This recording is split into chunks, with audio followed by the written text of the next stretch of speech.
بسم اللہ الرحمن الرحیم۔ السلام علیکم تمام سننے والوں کو خوش آمدید میرے چینل سچی آپ بیتی پر۔ تو جن دوستوں نے ابھی تک میرے چینل سچی آپ بیتی کو سبسکرائب نہیں کیا ہے وہ اسے سبسکرائب کریں اور بیل کے بٹن کو پریس کریں تاکہ آپ کو ملتی رہے آنے والی تمام اپڈیٹ۔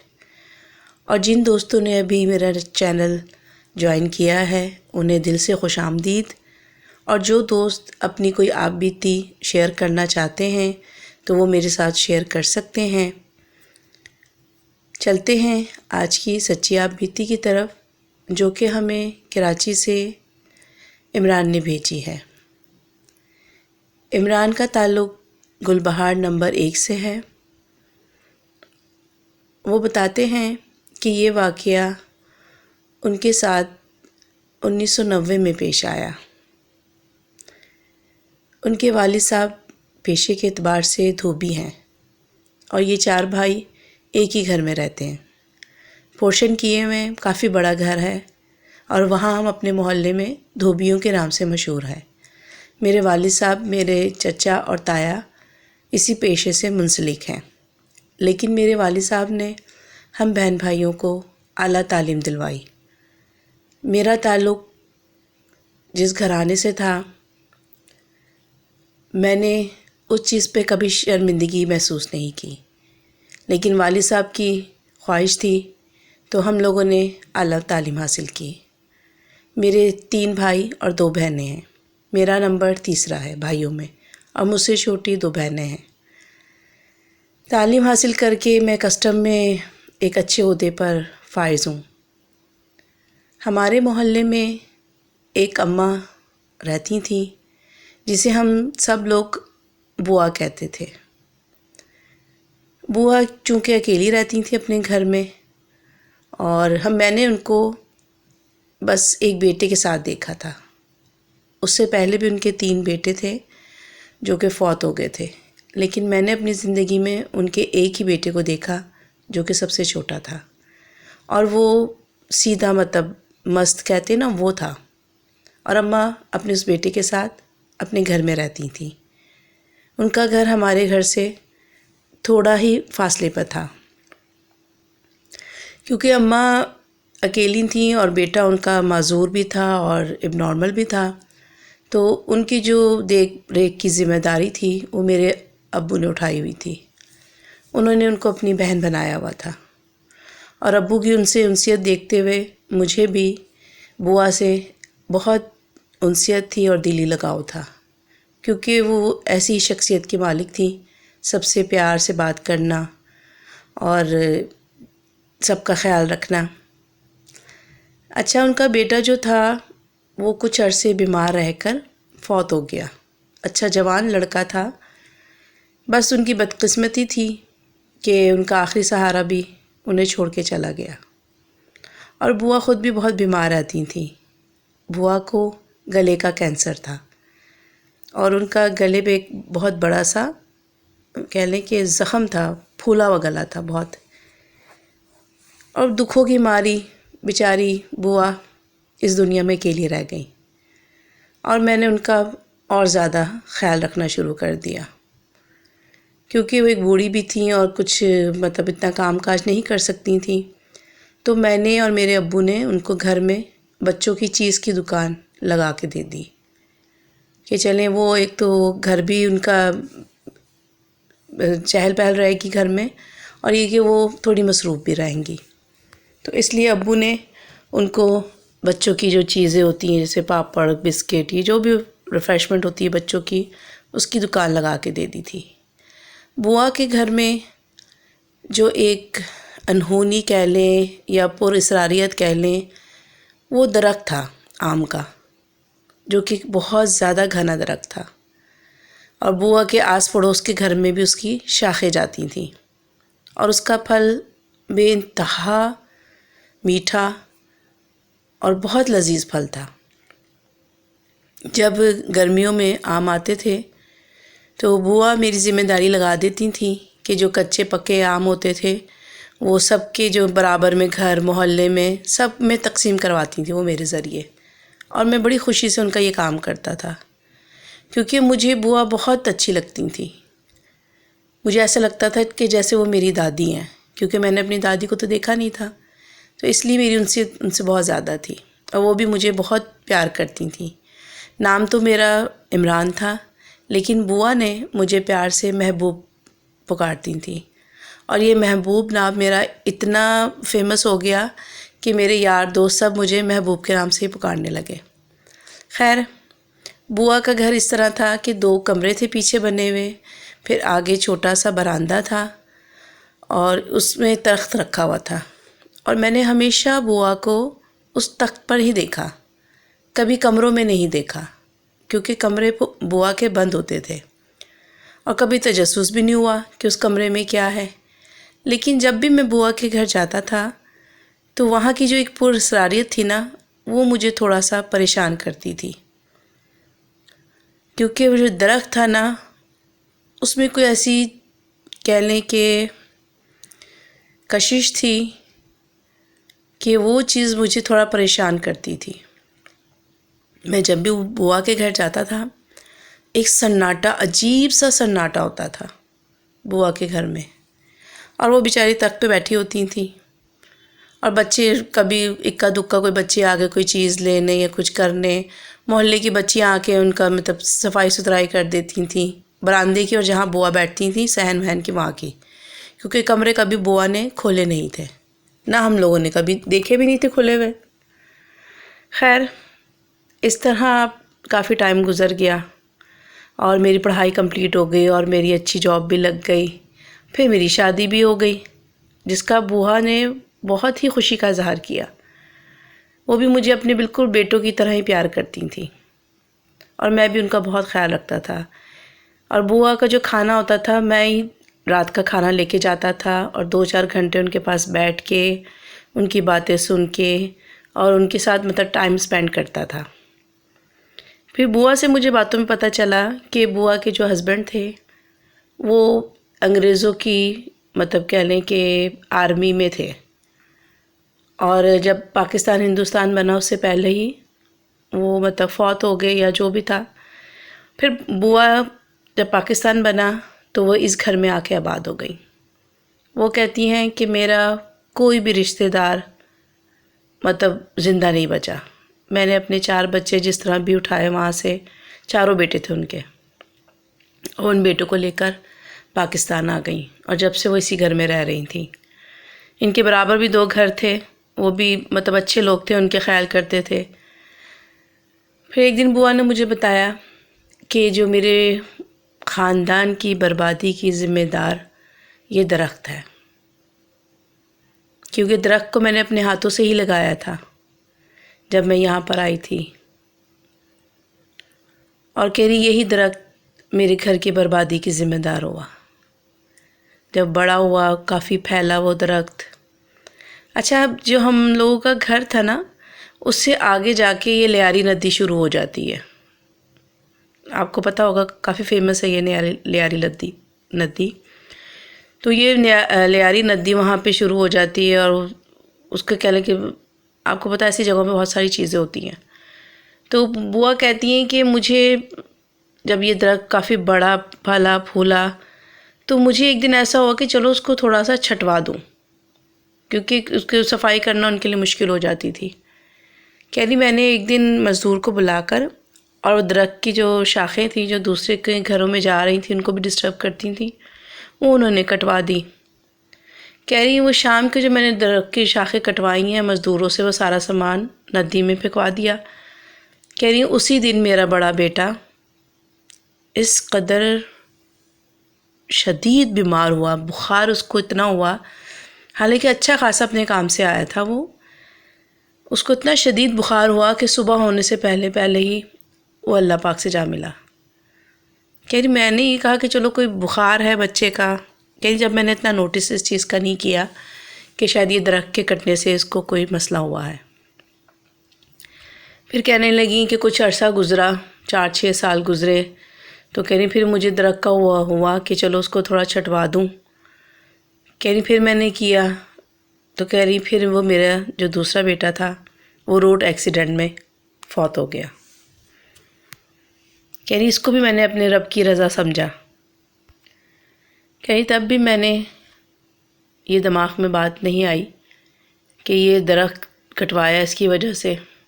خیر کہہ رہی تیسرا بیٹا بھی میرا اسی طرح درخت کی نظر ہو گیا. کہ جب میں نے یہ درخت بہت زیادہ نیچے سے بھی نا اس کی جڑیں نکلنا شروع ہو گئی تھیں تو میں نے اس کی جڑیں کٹوا دی تھیں اور پلستر کروا لیا تھا صحن میں نا، کیونکہ وہ بہت تناور درخت تھا. کہہ رہی پھر اس دن مجھے اس چیز کا احساس ہوا کہ یہ درخت جو ہے خونی درخت ہے اور یہ میرے خاندان کی بربادی کا ذمہ دار ہے. کہہ رہی میرا تیسرا بیٹا بھی اسی کے نظر ہو گیا اور چوتھا بیٹا میرا جو ماشاءاللہ اتنا خوبصورت اور پڑھائی بھی اس نے اتنی اچھی کی ہوئی تھی، جاب بھی اس کی اتنی اچھی تھی، وہ اپنے آپ ہی پاگل ہو گیا. اور میں نے اپنی آنکھوں سے اپنے 4 بیٹوں کو اپنے سامنے اس درخت کی نظر ہوتے ہوئے دیکھا.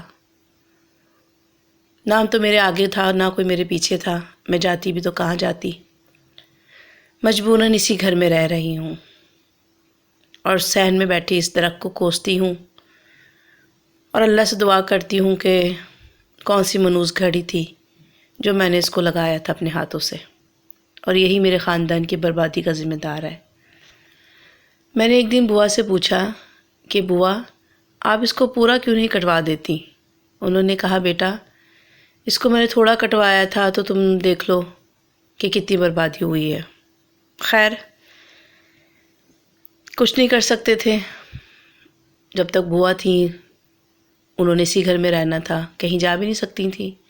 بہت دفعہ ہم لوگوں نے کوشش بھی کی کہ چلے آپ اکیلی ہوتی ہیں، ہمارا بھی گھر اتنا بڑا ہے ادھر آ کے رہ لیں. کہتی نہیں میں اس گھر کو نہیں چھوڑ سکتی، اس میں میرے بچوں کی یادیں ہیں.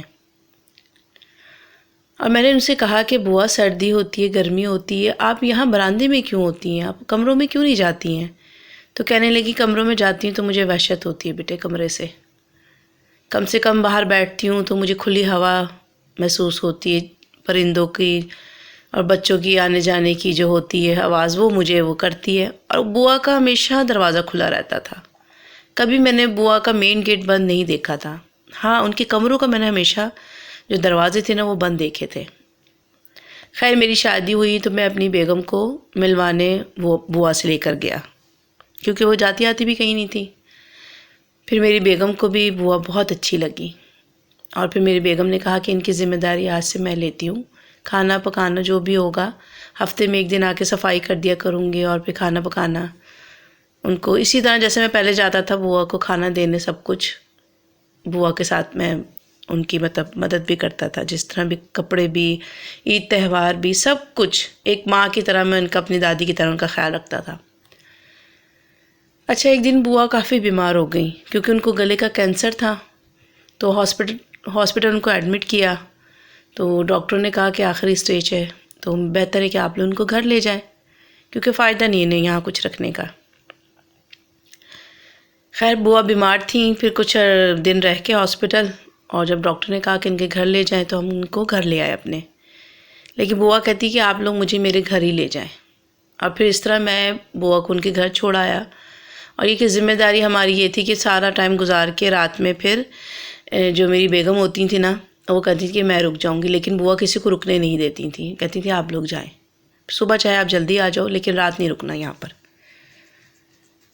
پھر ایک دن میں شام میں جب گیا ہوں تو بوا نے مجھے کہا کہ اندر جاؤ، مجھے چابی دی کہ اس کمرے میں جاؤ اور یہاں ایک صندوق ہے اس میں کچھ فائل پڑی ہوئی ہے تو آپ وہ نکال کے لاؤ. میں نے کہا کوئی کام ہوگا ان کو، تو میں نے دروازہ کھولا ہے جب کمرے کا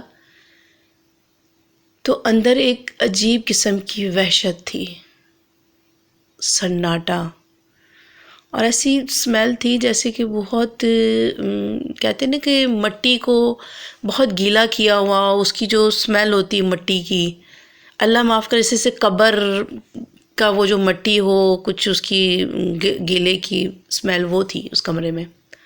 خیر سامان سے بھرا ہوا تھا وہ کمرہ، کافی سامان تھا اس میں، اور ایک کونے میں 2-3 صندوق کے اوپر ایک چھوٹا سا صندوق پڑا ہوا تھا، جس کی چابی مجھے بوا نے دی تھی، اور میں نے کھولا اور اس میں سے جو بوا نے مجھے بتایا تھا میں نے فائل نکالی۔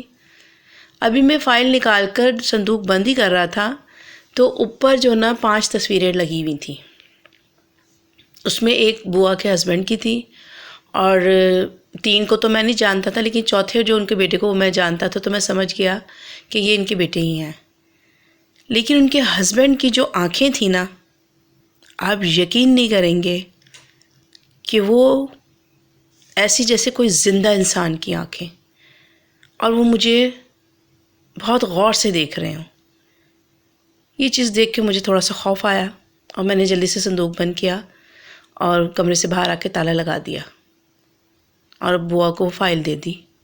تو انہوں نے کہا کہ بیٹا آپ اس فائل کو اپنے پاس رکھو، کیونکہ یہ گھر میں اب آپ کے نام کر رہی ہوں۔ مجھے پتہ ہے کہ میرا وقت قریب ہے، اور میرا تو بیٹا کوئی ہے نہیں تمہارے سوا، تو اب یہ گھر تمہاری امانت ہے۔ میں نے کہا بوا مجھے آپ کا گھر نہیں چاہیے، اللہ پاک آپ کو سلامت رکھے، اللہ تعالیٰ آپ کو زندگی دے، یہ آپ کا گھر آپ کو مبارک۔ لیکن انہوں نے کہا کہ بیٹا میرے بعد بھی کسی نے تو اس گھر میں رہنا ہے، تو میں اپنی زندگی میں اپنی خوشی سے آپ کو یہ گھر دینا چاہتی ہوں۔ لیکن میں نے بوا کو منع کر دیا، اور میں گھر آ گیا اور سوچنے لگا کہ واقعی بوا کی طبیعت ٹھیک نہیں ہے، اللہ ان کو زندگی صحت تندرستی دے۔ اور ان کے شوہر کی جو آنکھیں تھیں نا، وہ پوری رات اس نے مجھے سونے نہیں دیا، اور میں یہ سوچتا رہا۔ دوسرے دن دوپہر میں میرے آفس کی چھٹی تھی، تو میں دوپہر میں گیا ہوں، میں نے کہا چلو بوا کو دیکھ کر آتا ہوں۔ تو بوا نے مجھے کہا کہ آپ محلے کے جو معزز لوگ ہیں اور اپنے ابو کو اور چچا تایا ان سب کو جو بھی ہیں ان سب کو بلا لو، اور یہ جو مولوی صاحب ہیں نا مسجد کے امام، ان کو بھی آپ بلا کے لے کر آئیے۔ تو سب کو بلایا، پھر انہوں نے ان سب کی موجودگی میں مجھے وہ فائل دی اور مجھ سے وعدہ لیا کہ وہ جو یہ گھر ہے میں اپنے بیٹے کو دے رہی ہوں، اور اب وہ اس کو آباد رکھے گا۔ اور پھر سب لوگوں نے مجھے سمجھایا کہ جب وہ اپنی خوشی سے آپ کو دے رہی ہیں تو آپ لے لیجئے۔ ٹھیک ہے، میں نے لے لیا۔ دکھ مجھے بہت ہوا کہ اتنی پیار اتنی محبت کرنے والی ہمیں چھوڑ کے نہ چلی جائیں، اور اس کے ٹھیک 2 دن کے بعد بوا کا انتقال ہو گیا۔ اور میں آپ کو بتا نہیں سکتا کہ مجھے کتنا دکھ تھا، کیونکہ ایک اتنی مہربان شفقت والی شخصیت ہمیں چھوڑ کے چلی گئی۔ خیر ان کا کفن دفن سب کچھ ہم لوگوں نے ہی کیا، میں نے، میرے ابو نے، اور بھی محلے کے معزز لوگ تھے جنہوں نے کھانا وانا جو بھی کرنا تھا کیا، قرآن خوانی کروائی، سب کچھ کیا اس گھر میں۔ اور پھر ان کا گھر تالا لگا کے میں اپنے گھر میں آرام سے رہنے لگا۔ لیکن ایک رات خواب میں بوا میری آئیں، اور انہوں نے مجھے کہا کہ میرے بیٹے تم میرے گھر کو آباد کرو، اس کو زیادہ دن خالی مت چھوڑو، مجھے بہت پریشانی ہو رہی ہے، میں بہت تکلیف میں ہوں، اور آپ جتنی جلدی ہو سکے اس گھر کو آباد کرو۔ اور میری آنکھ کھل گئی، اور میں نے سوچا کہ ہاں ان کی بات بھی ٹھیک ہے، اس گھر کو آباد کرنا چاہیے۔ اور صبح اٹھتے ہی میں نے اپنے والد صاحب سے اس چیز کا ذکر کیا، تو انہوں نے کہا کہ بیٹا آپ ایسا کیجئے کہ اس گھر کو رینٹ پہ دے دیں۔ میں نے کہا ٹھیک ہے ابو آپ کی بات صحیح ہے۔ اور پھر میں نے بوا کو جو سامان تھا، کافی سارا سامان تھا اور بہت اچھا سامان تھا ان کا، تو وہ میں نے پھر کچھ غریبوں میں اور کچھ ویلفیئر ٹرسٹ میں بھجوا دیا، جتنے ان کے کپڑے وپڑے جو ایسی چیزیں تھیں وہ سب میں نے، سوائے کچھ تصویروں کے، کیونکہ ان کے جو ہسبینڈ کی تصویریں تھیں اور کچھ جیسے کہ بوا کے نا مطلب چیزیں تھیں ان کی، وہ میں نے پھر سنبھال کے ایک ٹرنک میں ڈال کے بڑے سے اور اس کو تالا لگا دیا کہ ظاہر سے وہ تو کسی کے کام کی نہیں، کسی کو دوں گا بھی تو وہ پھینک دیں گے، اور میں نے ان کی امانت سمجھ کے اس کو ایک سائڈ پہ رکھ لیا۔ اور پھر ہم نے اس گھر کو کلر ولر کروا کے اور اس کو کرائے کے لیے کیا۔ لوگ تو بہت آتے تھے دیکھنے، لیکن اس گھر کی جو پراسرار تھی نا، وہ ان لوگوں کو وہاں سے جانے پہ مجبور کر دیتی تھی، اور کافی عرصے کوشش کے باوجود وہ گھر رینٹ پہ نہیں چڑھ پا رہا تھا۔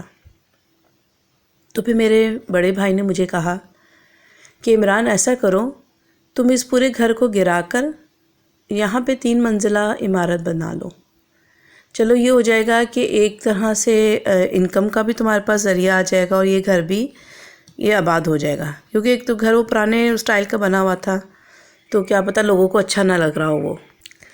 مجھے بھائی کا یہ مشورہ بہت مناسب لگا، اور میں نے بھائی سے کہا کہ بھائی آپ کی بات ٹھیک ہے، اور صحیح اچھے نئے اسٹائل کا بنا ہوا ہوگا تو یہ کہ لوگ بھی ذرا انٹرسٹ لیں گے۔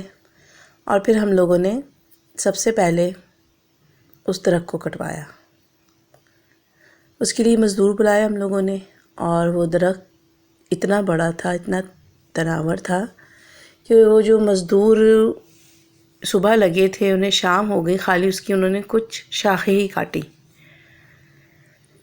اور پھر بات ایک ایسی کہ وہ جو مزدور پہلے دن آئے تھے وہ دوسرے دن نہیں آئے، اور میں انتظار کرتا رہا کہ مزدور آئیں گے تو چلو یہ درخت کٹ جائے گا، لیکن وہ مزدور ان میں سے کوئی ایک بھی نہیں آیا۔ پھر ہم لوگوں نے دوسرے مزدور ارینج کیے، اور پھر دوبارہ کٹوانے لگے، تو ان میں سے ایک مزدور درخت پہ سے گر کے بری طرح زخمی ہو گیا، اور وہ کہنے لگا کہ مجھے اس درخت پر سے کسی نے نیچے دھکا دیا ہے، میں خود نہیں گرا ہوں۔ اور اس کی یہ بات سن کے دوسرے مزدور بھی کہنے لگے کہ ہم نے بہت درخت کاٹے ہیں، لیکن اس کے جیسا درخت ہم پہلی دفعہ کاٹ رہے ہیں، اور ہمیں بہت خوف بھی آ رہا ہے، کیونکہ واقعی اس درخت میں کچھ ایسی چیز ہے۔ خیر ہم لوگوں نے ان کو تسلی دی کہ آپ کل آئیے گا انشاءاللہ، اور ہم کسی صاحب علم کو یا قاری صاحب کو بلا کر آپ کے سامنے اس پہ کچھ کروائیں گے کہ چلیں وہ آرام سے کٹ جائے۔ خیر وہ دوسرے دن مزدور صبح آگے، سب جو زخمی ہوا تو وہ تو نہیں آیا، باقی مزدور آئے، اور پھر ہم لوگوں نے اپنے محلے کی مسجد کے قاری صاحب کو بلایا۔ پھر انہوں نے کہا کہ ہاں مشکل ہے، کیونکہ اس درخت پہ کسی چیز کا بسیرا ہے۔ پھر انہوں نے کچھ عملیات کیے، اور اس چیز کو انہوں نے قابو میں کیا، جس کو 2-4 دن لگ گئے اس چیز پہ عمل کرنے اور اس کو قابو کرنے میں۔ بہت ہی طاقتور چیز تھی، اور پھر وہ ہم لوگوں نے درخت کٹوا دیا۔ اللہ کا شکر ہے اس کے بعد کچھ ایسا نہیں ہوا، اور وہ درخت کٹ گیا۔ اس کی جڑیں پورے گھر میں پھیلی ہوئی تھیں، اور پھر کھدائی کر کے اس کی جڑوں کو بھی نکالا گیا کہ چلو ایک دفعہ ہی ظاہر سی بات ہے کام مضبوط کروا لیں۔ اور پھر میں نے وہ گھر 3 منزلہ بنوایا، بہت خوبصورت بنوایا، 3 منزلہ اس درخت کو بنوا لیا، اس گھر کو میں نے بنوا لیا۔ اور اس درخت کی جو لکڑی تھی نا وہ بہت زیادہ مقدار میں تھی، تو میں نے اپنے بھائی سے کہا کہ بھائی سوچ رہا ہوں کہ اس کا کوئی فرنیچر بنوا لوں۔ تو انہوں نے کہا آپ کی مرضی، دیکھ لیں آپ۔ کچھ لکڑی تو ہم نے سیل کر دی تھی، اور پھر کچھ لکڑی کی میں نے گھر میں جو نا کیبنٹ بنوا لی تھی، مطلب الماریاں بنوا لی تھی ہر کمرے میں۔ اور اس طرح پھر وہ گھر کمپلیٹ ہو گیا، اور پھر ہم لوگوں نے رینٹ کے لیے وہ کرنا شروع کیا۔ لیکن مسئلہ وہی، جو بھی آتا تھا گھر تو اس کو بہت اچھا لگتا تھا، لیکن وہ کہتے تھے کہ گھر کی کوئی پراسرار ہے جو کہ ہمیں اچھی نہیں لگ رہی، اور پھر وہ گھر بہت عرصے تک کرائے پہ نہیں چڑھ پایا۔ پھر میں نے سوچا کہ کیوں نہ ہم لوگ ہی اس میں اپنی رہائش کریں، اور اس ٹائم میری بیٹی چھوٹی تھی، تقریباً 2 سال کی تھی میری بیٹی۔ تو پھر میں اپنی بیگم اپنی بیٹی کو لے کر 2nd فلور پر شفٹ ہو گیا کہ چلیں بیچ میں ہم رہیں گے، اوپر نیچے اگر کرایہ دار بھی آئیں گے تو ایک آسرا رہے گا۔ اور ہم لوگوں نے وہ رہنا شروع کر دیا۔ 1 ہفتہ اللہ کا شکر ہے بہت مناسب، بہت سکون سے گزر گیا ہمارا۔ پھر ایک دن میری بیگم نے مجھے کہا کہ عمران، آج جب میں کچن میں تھی تو میں نے بوا کو سامنے اپنے بیڈ پہ بیٹھے ہوئے دیکھا۔ میں نے کہا تمہارا دماغ ٹھیک ہے؟ کہتی نہیں، آپ میری بات کا یقین کیجئے کہ میں نے خود بوا کو سامنے اپنے بیڈ پر بیٹھے ہوئے دیکھا، اور وہ مجھے دیکھ کے مسکرا رہی تھیں۔ مجھے بہت خوف آیا، اور میں فوراً کمرے میں گئی ہوں کہ یہ جو میں دیکھ رہی ہوں حقیقت ہے یا میرا وہم ہے۔ جب میں کمرے میں گئی ہوں تو کمرہ بالکل خالی تھا، بوا نہیں تھی، اور میں نے کہا کہ شاید میں بوا کے بارے میں سوچ رہی تھی تو ہو سکتا ہے مجھے ایسا محسوس ہوا ہو۔ میں نے کہا کہ تم زیادہ مت سوچو، وہ اللہ کی امانت تھی، اللہ کے پاس چلی گئی، اللہ پاک ان کے درجات بلند کرے۔ خیر ہم دونوں میاں بیوی نے کھانا وانا رات کا کھایا، سکون سے سو گئے۔ آدھی رات کا ٹائم تھا تو مجھے ایسے لگا جیسے کہ الماریاں کھل بند ہو رہی ہیں، اس کے دروازے کھل بند ہو رہے ہیں۔ میں نے اپنی بیگم سے کہا آپ کو کوئی آواز آ رہی ہے جیسے کہ الماری کھل رہی ہے اور بند ہو رہی ہو دروازہ؟ انہوں نے کہا جی میں بھی یہی محسوس کر رہی ہوں۔ پھر ہم دونوں میاں بیوی اٹھے ہیں اور ہم لوگوں نے اپنے برابر والے روم کا دروازہ کھولا ہے تو وہاں الماریوں کے سب پٹ کھلے ہوئے تھے اور ہمارا سامان سب الماریوں سے باہر تھا۔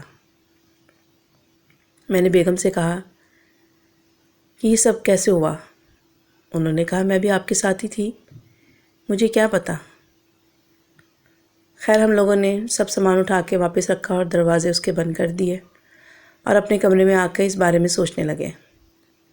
میرے ہسبینڈ نے کہا خیر آپ زیادہ ٹینشن نہ لیں، میں دیکھتا ہوں کہ یہ کیا مسئلہ ہے۔ پھر دوسرے دن کی بات ہے کہ میں آفس سے آیا تو مجھے بیگم نے کہا کہ میں اوپر چھت پر گئی تھی کپڑے ڈالنے کے لیے۔ چھت پر میں نے اپنے پیچھے کسی کو باتیں کرتے ہوئے سنا، اور جیسے ہی میں مڑی ہوں آپ یقین نہیں کریں گے کہ وہاں پر بوا کے ساتھ ایک آدمی جو کہ فوجی لباس میں تھا وہ کھڑا ہوا ہے۔ جیسے انگریزوں کے زمانے میں نہیں ہوتی تھی نیچے سے بالکل پتلی ٹائٹ پینٹ، اوپر سے پھولی ہوئی اور ہیٹ وہ لیا ہوا اور لمبی سی بندوق، وہ آدمی بوا کے ساتھ کھڑا ہوا تھا۔ کہہ رہی میں تو خوف کے مارے سب کچھ وہاں پھینکا اور نیچے آ گئی، اور میں نے اپنے کمرے میں آ کے اپنی بیٹی کو اپنے پاس بٹھا کے آیت کرسی پڑھنا شروع کر دی، اور اب آپ آئیں تو میں نے ہمت کر کے آپ کو یہ سب بتایا ہے۔ انہوں نے کہا کہ یہ وہم ہے آپ کا اور کچھ بھی نہیں ہے، اللہ تعالیٰ ہمیں اپنی حفاظت میں رکھے، آپ ٹینشن مت لیں، میں کل ہی مولوی صاحب کو بلاتا ہوں۔ اور پھر اس طرح دوسرے دن میرے ہسبینڈ مولوی صاحب کو لے کر آئے تو انہوں نے آ کر اس کمرے میں جہاں پہ مطلب ہم نے وہ کبرڈ بنوائی ہوئی تھی اس کمرے میں بیٹھ کے انہوں نے جب قرآن کی تلاوت شروع کی ہے، پھر 1 گھنٹے کے بعد انہوں نے ہمیں بتایا ہے کہ جو لکڑی ہے یہ تم نے کہاں سے لی؟ تو میں نے انہیں بتایا کہ یہ وہی درخت تھا آم کا، تو اس کی لکڑی بچ گئی تھی اور مضبوط بھی تھی، تو میں نے کہا کہ چلو کیبنٹ بنوا لیتے ہیں، الماریاں بنوا لیتے ہیں اس لکڑی کی۔ انہوں نے کہا تم نے بہت بڑی غلطی کی ہے، وہ چیز تو ہم نے قابو میں کر لی تھی لیکن اس کے اثرات آپ کو پتہ ہے کہ ایسی چیزوں کے رہ جاتے ہیں۔ تم پہلی فرصت میں یہ الماریاں سب اکھاڑو اور اس لکڑی کو پھینک دو، جلا دو۔ میں نے کہا کہ یہ تو کام اتنی جلدی ممکن نہیں ہے۔ انہوں نے کہا بیٹا اگر اپنا اور اپنے خاندان کا بھلا چاہتے ہو تو صبح ہی یہ سب لکڑیاں یہاں سے الماری ساری صاف کرواؤ، لکڑیاں نکالو اور اسے پھینکاؤ۔ خیر میں نے صبح پھر مزدوروں کو بلایا، آفس کی چھٹی کی، اور ساری لکڑیاں جتنی بھی ہم نے کیبنٹ بنوائے ہوئے تھے، بہت پیارے بنوائے تھے، وہ سب میں نے مزدوروں سے اکھڑوائے، اور پھر ہم نے وہاں پہ ندی میں جا کر اس تمام لکڑی کو جلا دیا۔ اور جب لکڑی جل رہی تھی آپ یقین کریں اس کے جو شعلے تھے وہ آسمان کو چھو رہے تھے، حالانکہ کیا تھی ایک عام سی لکڑی تھی وہ، لیکن اس میں جو اثرات تھے وہ باقی تھے۔ یہ کام کر کے میں شام میں جب اپنے گھر آیا ہوں، نہایا دھویا ہوں، اور میں نے اپنی بیوی سے کہا کہ اب کسی چیز کی کوئی پریشانی نہیں ہے، اب الحمدللہ ہم آرام سے اس گھر میں رہیں گے۔ لیکن میں نے اپنی بیوی میں ایک بات نوٹ کی کہ وہ مجھ سے صحیح طرح سے بات نہیں کر رہی تھی، اور وہ خاموش تھی، بہت زیادہ خاموش تھی۔ خیر میں نے کہا کہ کوئی بات ہو گئی ہوگی، تھکی ہوئی ہوں گی، اور میں بھی بہت تھکا ہوا تھا. رات کا میں نے کھانا کھایا ہے اور میں اپنے بستر پہ جا کے لیٹ گیا ہوں. آدھی رات کا نہ جانے کون سا پہر تھا، مجھے ایسے لگا کہ کوئی میرے سینے پہ بیٹھا میرا گلا دبا رہا ہے. اور جب میں نے اپنی آنکھ کھولی ہے تو وہ منظر ایسا تھا کہ میری بیوی میرے گلے پہ بیٹھی ہے اور اپنے ہاتھوں سے میرا گلا دبا رہی ہے، اور اس کا وجود اس قدر وزنی تھا کہ میں نے اتنی کوشش کے باوجود بھی اس کو اپنے اوپر سے دھکا نہیں دے پا رہا تھا. اور وہ اتنی خوفناک شکل سے مجھے صرف ایک ہی لفظ کہہ رہی تھی، تیرا کام تمام میں کر دوں گی، تیرا کام تمام میں کر دوں گی. تو نے ہمیں یہاں سے جو دربدر کیا ہے، اب تو یہاں خود بھی نہیں رہ پائے گا. میں نے پھر اللہ کا کلام پڑھنا شروع کیا ہے اور اپنی بیوی کو ایک طرف زور سے دھکا دے کر بچی کو جیسے تیسے میں نے گود میں اٹھایا ہے اور بیوی کو کمرے میں بند کر کے میں وہاں سے بھاگا ہوں. ابھی میں وہاں سے جا ہی رہا تھا تو مجھے میری بیوی کی آوازیں، اس قدر بھیانک آوازیں پورے گھر میں گونجتی محسوس ہوئی. اور یہ رات کے 2:30-3 بج رہے تھے تو پوری گلی ہماری اکٹھی ہو گئی. پوری گلی والوں نے میری بیوی کو چیختے چلاتے سنا، اور میں اپنی بچی کو گود میں لیے اپنے ابو کے گھر گیا اور ان کو بھی سب ماجرا بتایا. سب لوگ گھر کے آس پاس آ کے کھڑے ہو گئے اور اس کی آوازیں جو کہ اس کی نہیں تھیں، کوئی اور ہی مخلوق اس کے اندر بول رہی تھی، وہ اتنا چیخری چل رہی تھی کہ پورا گھر اس کی آوازوں سے لرز رہا تھا، جیسے کہ وہ بہت غصے میں ہو. اور پھر میرے بڑے بھائی نے مولوی صاحب کو وہاں بلا کے لائے. پھر مولوی صاحب نے کہا کہ آپ سب لوگ جو یہاں پر کھڑے ہیں، جو لیڈیز ہیں وہ اپنے گھر کو چلی جائیں، باقی جو مرد ہیں وہ یہاں وضو کر کے کھڑے ہو جائیں اور اپنے اوپر آیت الکرسی کا اظہار کر لیں، کیونکہ وہ بلا بہت طاقتور ہے، وہ ہمارا پیچھا اس طرح نہیں چھوڑے گی. اور پھر ہم لوگ سب لوگ جس کو جو آیتیں آتی تھیں، اور قاری صاحب اونچی آواز میں تلاوت کرتے ہوئے ہم لوگ 2nd فلور پر آئے ہیں، اور پھر وہیں کھڑے ہو کے باہر انہوں نے اونچی آواز میں تلاوت شروع کی ہے، اور میری بیوی کی آوازیں پورا محلہ سن رہا تھا. اور پھر آہستہ آہستہ اس کی وہ آوازیں کم ہو گئیں اور پھر بالکل ہی بند ہو گئیں. تو پھر میرے بڑے بھائی نے قاری صاحب سے پوچھا تو انہوں نے کہا اشارے سے کہ آپ لوگ اندر جائیں. پھر ہم لوگوں نے جب دروازہ کھول کے اندر گئے ہیں تو میری بیگم کا جو حشر تھا وہ میں آپ کو بتا نہیں سکتا.